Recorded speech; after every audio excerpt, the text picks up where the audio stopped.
Don't let the now destroy the forever.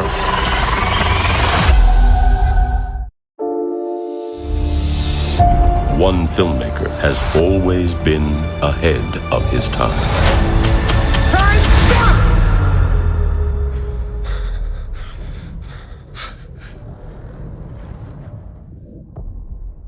Go. Now, from visionary writer and director Francis Ford Coppola, comes an event nothing can prepare you for. Imagine today's society as a branch of civilization about to reach a dead end. Is this way we're living the only one that's available to us? My plan is a city that people can dream about. Megalopolis. What about those standing in your way? Power to the people! Who like it the way it is? People don't need dreams. People need help now. Don't let the now destroy the forever. We're in need of a great debate about the future. Enjoy the show. 1, 2, 3. Yippee yay.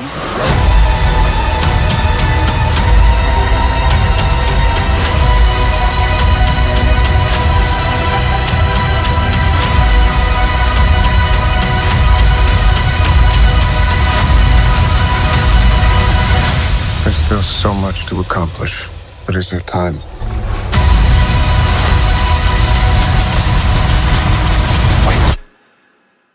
Go. Francis Ford Coppola's Megalopolis.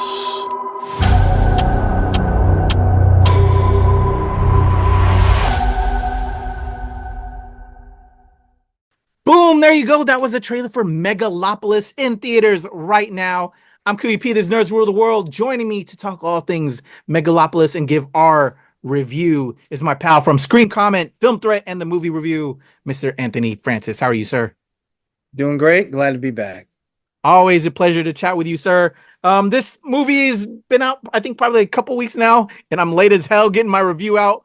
But I wanted to talk about it with you because you and I are, a little, I would say we're a bit of, film connoisseurs. Well, we do this critic thing. It's something we do enjoy. And because of some of our past conversations about films, I really wanted to chat with you on this because, I have somewhat of the same taste, but then we do have our distinct differences as well. So let's talk about Megalopolis. We just showed the trailer. I'm going to cut out the whole breakdown that I normally do because just in the essence of time and us to just really get into it. But this is a hell of a breakdown. Retelling of Rome in current times, reimagined by Francis Ford Coppola, and a litany of stars, y'all. And if you were hearing the press out there, there's so many stars, and there's a lot of money. It's one of the most expensive films made of all time. So I'm gonna have that be my lead-in, Anthony. The very first thing, so we're gonna go straight raw dog right into the review of our thoughts because everybody's hearing this stuff out there, and I wanted this to still do our review to kind of, be a sidebar from all the mainly negative stuff because I think you and I have a little bit more of a positive take on Megalopolis. My first thoughts, bro, though, watching it as soon as the first 5-10 minutes was just dollar signs, my friend, because I'm a filmmaker, you're a filmmaker as well. I'm just like, man, just the actors, the shots, the way certain things was done, certain archival footage that they utilize, you have to pay for that, certain designers and just certain clothing set type stuff. I'm just dollar signs, man. Those were just my thoughts as we watched it. But going into it, I actually should have started with this. Hearing about the project, I didn't know too much about it other than this is going to be expensive ass project. It's Francis Ford Coppola's dream project, and they put a lot of money into it. What were your thoughts when you first heard about this? And then what were your first visions of, like I said, I started seeing dollar signs as we started watching this. If we can start there, Anthony. Very quickly, out of his own pocket, by the way. Yeah. He borrowed against one of his vineyards. He'll be okay. Yeah, he'll be all right. He's going to be all right. The studio might feel some kind of way, though, because they did put some money into this, banking on this. He's got to pay them a little green, but Yeah. it's not doing well. I didn't expect it to. I think, yeah, right off the bat, just the first shot of Driver on the building, on top of the building. It just, I mean, that was the one they used in the teaser trailer, but it really pulls you in. Visually, there hasn't been anything like this in decades, I think. Very quickly, in case we forget, because I know we have to hurry through, my favorite shot of the decade is in this film. It is when someone, I don't remember, one of the 9,000 characters says, it's like, look at the moon. It's like you could just reach out and grab it. And then there's a shot of the moon, and a cloud comes up and forms into a hand and grabs for the. Remember that? Yeah, It's I do. incredible that he even, came up with that idea. And that is the thought I had through 90% of this movie. That is a great idea. That is incredible that you came up with that image, and so on and so on. Yeah. Yeah. No, I was blown away by it, and like we've already talked about, it has flaws. It has flaws. I don't have a flaw. I've heard some negative stuff about a few people in the cast. I think the cast entire does a great job. A lot of people are complaining about Shia LaBeouf. I thought he was fantastic. I think he's a fine actor. I don't care what he does on his off time. I just be a good actor. And he was the Caligula of the piece, if you will. And I thought he played it perfectly with his weirdly shaved and redrawn eyebrows and Yeah. mullet. And there were moments when I thought he was going to overact, but he didn't. Same can be said for Jon Voight. I thought it's nice to see Jon Voight, in a major film, because he's so marginalized now.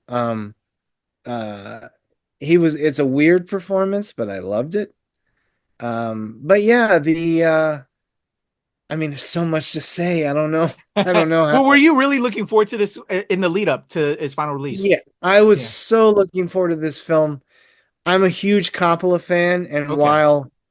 while if you told me to list my top 5, he would be probably 4 or 5 in my favorite filmmakers.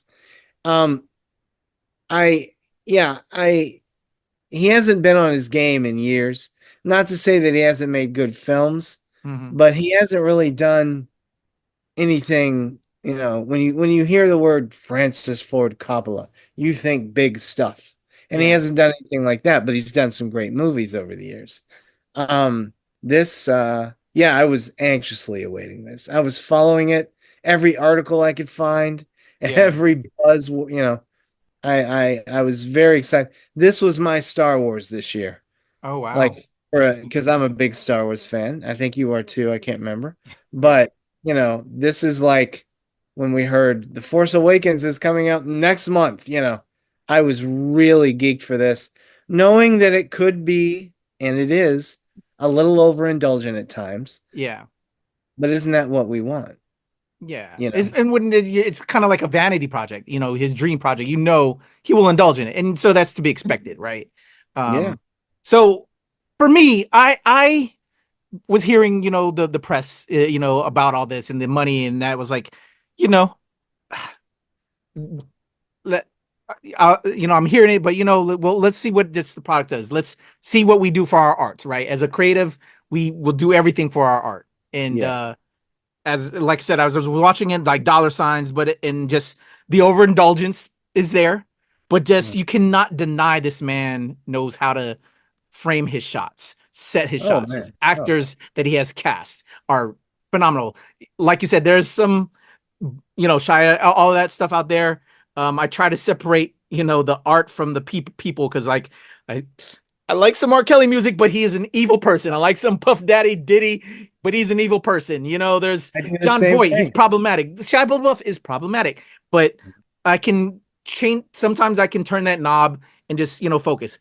Shia LaBeouf is outstanding. He's amazing in this. There's John Voight. He's good in this. There's certain times where you just got to turn that off, because it just is what it is. And so that's what I did in a lot of ways, and just was focused. And even though I was seeing dollar signs and just wow, because we couldn't help but hear, because the press was just so much, how much money was spent on this, and you as creatives, we know, man, if I could just have a 1% of that budget, I could have made an amazing film, you know? Yeah, So it exactly. just, you couldn't help but see the overindulgence. But then as it erased away, and as we watched the film, and I'm like, okay, I'm on this journey. We're retelling the Roman Empire, but set in current times. And like, I like how they're framing this, and was curious where they're gonna go with it and what are they gonna say. You know, as creatives and with art, it's about what they're trying to say with the material. And I think the both of us were able to do that and see that, and was just kind of like, wow, just the different thing. It was truly a cinematic experience. We saw it in IMAX.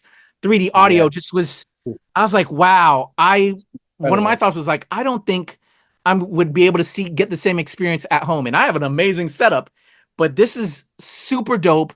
And I really feel like I'm having an amazing cinematic experience right now. And Did that that's affect you as well by what we were experiencing? I was like, wow, this is art. This is art. this is art. Yeah, Despite the exactly. dollar signs, despite everything else, the negativity, I'm like, man, this is some real creative shit. There's some boring, indulgent parts in it, but I am amazed right now at what I'm seeing, and I'm enjoying myself. That I feel the same way, and you hit it on the head. It's a cinematic experience. I mean, you know, if you let yourself and your TV's big enough, you may like it. But yeah, this, and unfortunately, nobody's listening to us, but you must go, everyone who loves film must go to the theater for this, whether you like it or not. You're gonna have an experience. Unfortunately, it'll probably be out of theaters in the next couple weeks. And I think that's more a lot of, I don't like a lot of critics today.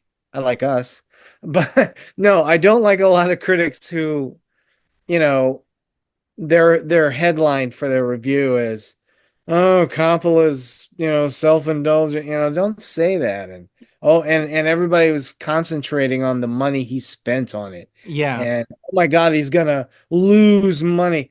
He knew that.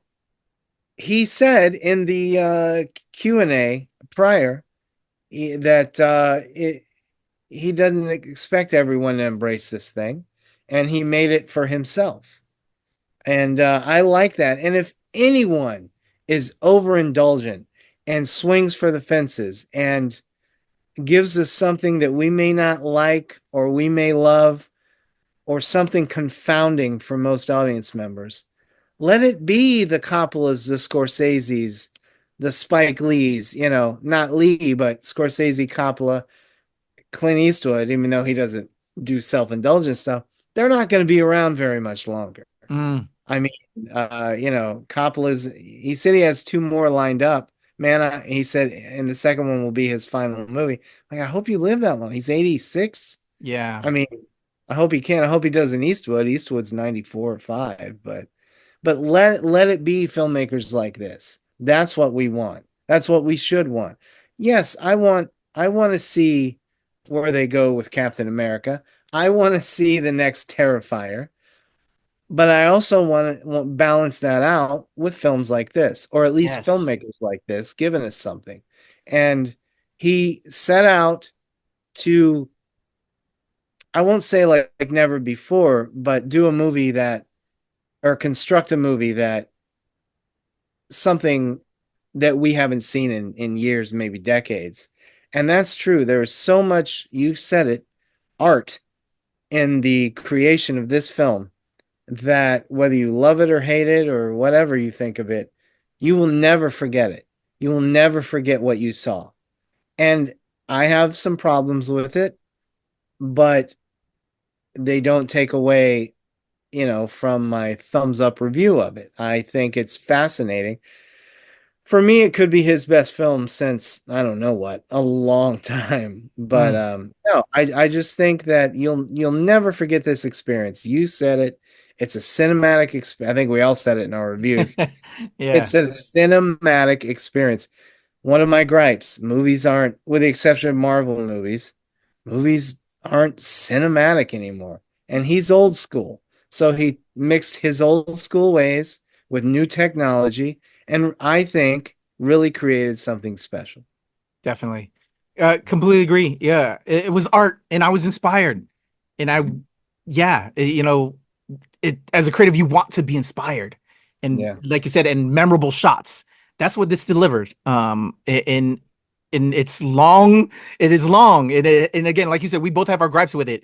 There's overindulgence. There's gripes. There's the money side of things, but and there's the act. But that don't really mean nothing when you just concentrate on this true story. What is this filmmaker as a creative trying to tell us and deliver us? And that's what we as critics, or at least should be focused on. Not the outside exterior shit. Yeah, that Because doesn't I do have matter. problems with all stuff. Like I don't disagree with the people that about the money, about AI, and about certain choices and actors that are controversial and all that. I focused on the art, and I was inspired by the art, and I was entertained by the art, and I'm happy and thrilled that I got this. Because if I would have listened to everybody else, like you said, and which is horrible, like we said, it's gonna go out of theaters, and man, then they're not gonna get the cinematic experience like we got, and that's what we got in spades, and it's just unfortunate. And so we just wanted to put that out there into the world with all the other reviews out there. We had a good time. I had a great time. One last thing about it. Unfortunately, since it wasn't supported by ticket buyers, it's going to be a long time before a studio backs even somebody like the Coppola. And that's what's also super sad, dude. Yeah, is going to back something like this, and that's sad. But maybe I think this will be a cult classic. I think this will find an audience eventually. Once people actually put their eyes on it, it will find its audience. But yeah. I heard somebody say, well, this one's for the Coppola maniacs. No, this one's for, I mean, yes, but this one is for people who like adventurous cinema. And we have another one of those coming up in this podcast. But yeah, I mean, yeah, everything we just said, I'm going to sit here and repeat myself. Cinematic experience, like you called it, high art, a few road bumps in the way, but I think it's a fascinating film. And like you, I was inspired. Yeah, definitely. So for those out there watching, thank you for checking this out. We just wanted to give you a little something different, another point of view from all the other point of views that are out there. We've got a bunch more reviews to do, y'all, so go check out the other reviews on the channel. Let's sign off out of here. Anthony, to borrow from Siskel and Ebert, though, real quick, your former employers, it's a thumbs up for me on this one. I'll borrow from them. 2 thumbs way up. Is what definitely. How can people check you out online, Anthony? I'm sorry. It might make my 10 best, but lower because there's issues. Yeah, but again, they didn't. I'm looking forward to our year-end list, by the way, with some of the movies we've seen recently. I cannot wait to compare our year-end best lists. That's going to be incredible, and when we do, I bet I have a surprise that you're not expecting, because it's interesting. I got a few too. I've been rethinking my lists, man, because we recently had a couple that entered my top 10 lists in the past couple of weeks. But go ahead. How can people check you out, my brother? And stay tuned, y'all, for those lists. We're going to be coming back to talk on them. They're coming. TheMovieReview.com, ScreenComment.com, at Instagram, Movie Review. Anthony Screen C, the #1 at X, Twitter, whatever you want to call that godforsaken place. But that's how you can find me, yes. All right, there's my man, Anthony Francis. All the links will be in the description below. Go show him love. Give him a follow. Look forward to those amazing reviews. He's got a bunch of written reviews on those sites that you'll want to check out. Well, he'll get in even deeper. I just grab him for a few seconds to just help me do some YouTube content, and I appreciate him so much. Thank you, Anthony. I'm Kuya P. This is Nerds Rule the World. Let's talk all things Megalopolis in the comments below. I want to chat about it. All right, y'all. Peace. All right, brother.